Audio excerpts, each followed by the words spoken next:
Welcome. In this video, we will talk about the population trends for 2017 to 2100. So this report has been released by the Lancet, which is a famous science journal, and it also released reports about the various socio-economic aspects. Now there is another report which is released by United Nations by the name of World Population Prospects. These reports are different and some of the findings also differ. One of the very important findings which are present not in conundrum is the one which talks about the declining rate of population. So what was earlier thought by the UN report is not considered by this report. So in this video, we will particularly be focusing on the findings of the Lancet report, and we will talk about the things like the population shift and what this population shift mean for the economy and the social fabric of our society as we know it of today. So now let's move forward. Let's talk about the key findings of the Lancet report. So the first one is the population of China and India will peak before 2050. So all India and China will reach the peak of their population before the mid-century. And we have already know that India is about to take over China in maybe couple of more decades, and it will remain the most populous country by the end of this century. And what we have to focus here is that this Lancet report say that once this peak occurs, after that the decline is very steep. So even though both of these countries will reach the peak before 2050, after that there is a steep decline in their population.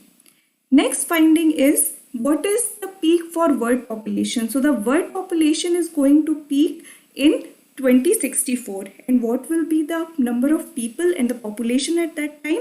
That would be 9.73 billion. Now the thing to notice is this is less than what UN report of world population prospect provided us the last year. It said about that it will be around 11 billion people in the end of this century. Another finding is that for 2100, that is by the end of beginning of new century, the new report projects a decline to 8.79 billion from the peak of 2064. So from 2064 to 2100, the population will actually start declining and will hover somewhere around 8.79 billion. So these are the main findings of Lancet report. Let's move ahead. Let's talk about what kind of population shift we are going to witness over here. So what we will witness that by the end of this century, 5 largest countries in terms of population would be India, China, US, Nigeria, as well as Pakistan.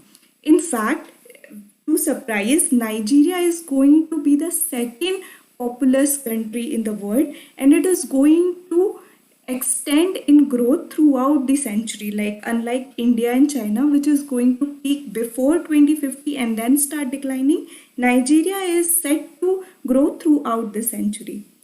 Another important finding is that for India, the peak will reach at 1.6 billion. So there will be the population of India would be around 1.6 billion, and that is in 2048, which is before the mid-century.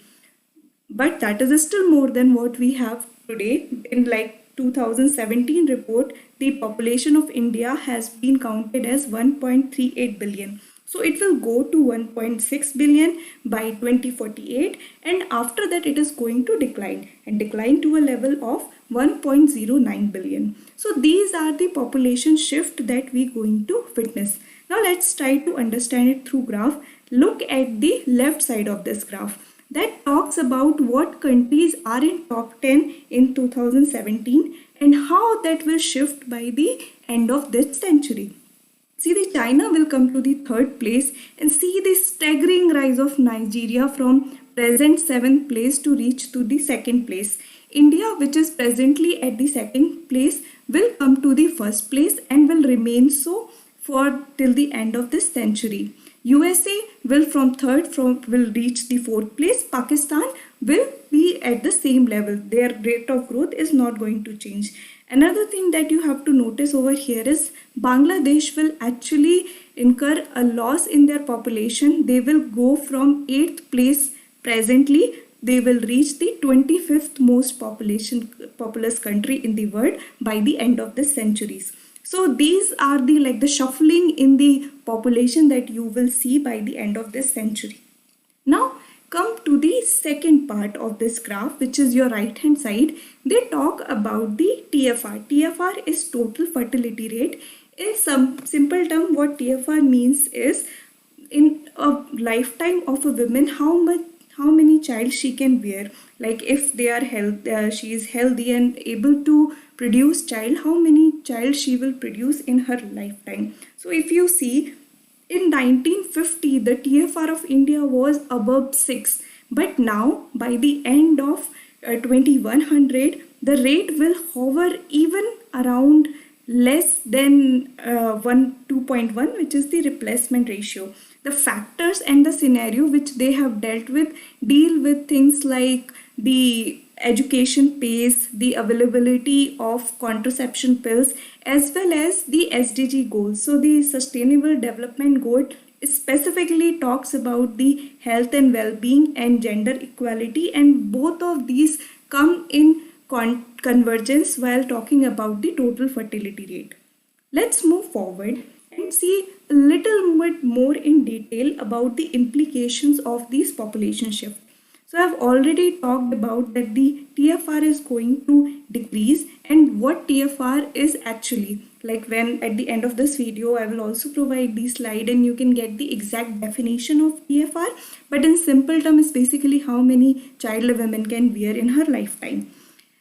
And we have already told 2.1 children per woman is concerned as the replacement level fertility, because think about it, two people will be able to produce two people, then there will be no fall in the overall population. Why instead of 2 it is taken as 2.1? Because of the reason that even with the best of the health services and the increasing life expectancy, there is a chance that not all children will survive to the adulthood. Because of it, the replacement ratio has been 2.1. Now let's move forward. The other thing is how the TFR globally is going to decrease. So globally, TFR is predicted to steadily decline from 2.37 to 1.66, which means even two people are not replacing by two people, it is even less than that. And that is the reason why we are seeing so many shifts in the population. And this thing, that replacement ratio of 2.1 is going to fall in a staggering 183 countries. So it's not like at present there are few countries which are aging like Japan and Italy, but this going to become a global scenario, a worldwide phenomena by the end of this century, when 183 countries will be below the replacement rate. Other important finding for India specifically is that India TFR has already gone below 2.1 in 2019 itself. Like apart from few states like Bihar, Uttar Pradesh, Assam, the states specifically in southern India has been seeing a rapid decline of TFR. So the overall TFR of India is already below 2.1, and it is projected to decline even further, reaching to 1.29 by the end of this century. So by end of this century in 2100, we will be having the TFR of 1.29 only. Next thing that we have to talk about is what this actually means. So if the TFR keeps on decreasing, which means this is called as the aging population. So we will have less newborn, less children, less adult working group, and more old people within the whole population pyramid. So the number of working age adults will also decline from 748 million to 578 million by the end of this century. So the demographic dividend that we talk about is going to fall after we reach the end of this century. Also, for India perspective, from 2017 to 2100, India is projected to rise up the list in countries with largest GDP. So it will be the third largest GDP country by the end of 2100. So what this all means, the implication, what aging population and why it is troublesome, we have to understand that our social structure or social fiber as of now is designed in such a way that working population provide for the children as well as the elderly in the population. We have the retirement age of 60 or 65 in some cases, and because of this, after this, because the parents would be taken care by the children most probably, or the working age or something like that. But this is going to shift when there will be more elderly in a population and less working population. So what some of the experts has been suggesting, that there has to be some design or some change in the way things are planned to advocate more self-sufficiency. We can, like for the elderly, we can have more artificial intelligence or technology driven paths towards self-sufficiency, so that they will not be dependent on working age anymore. Also, there has to be something to be done about how the working age is not burdened and find a way around it. These scenarios are already being experienced in countries like Japan and Italy, where are ahead the curve of this population pyramid, and there has been problem of aging over there. So the whole world has to figure out solution for it. So I hope you have understood all the concepts related to the population from this report. And if you like the video, please like and share it.